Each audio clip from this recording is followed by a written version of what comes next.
চারপাশে প্রচুর প্রচুর মানুষের সাথে আপনার দেখা হবে, অনেকটা ভিড় ঠেলেই এগোতে হবে, অনেক রকম কথাই কানে আসবে। শুধু আপনাকে যেটা করতে হবে সেটা হলো ইগনোর।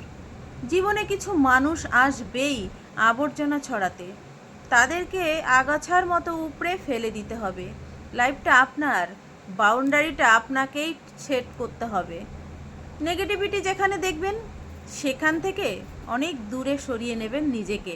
শুনতে খারাপ লাগলেও আপনার কাছের অনেক মানুষগুলো আপনার খারাপ দেখতে চায়, তারা চায় সহানুভূতি নামক নজরের তলে একটু কাটা ঘায়ে নুনি ছিটে দিতে।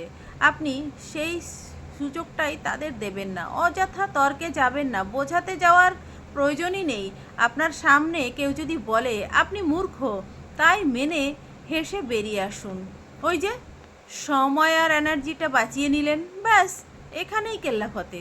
যে যা বলছে শুনে নিন আর মুচকি হেসে শির দাঁড়াটা সোজা রেখে নিজের সিদ্ধান্তটা নিজেই নিন। যারা নিজের সিদ্ধান্ত নিজেই নিতে পারে তারা আসলেই জীবন যুদ্ধে জয়ী।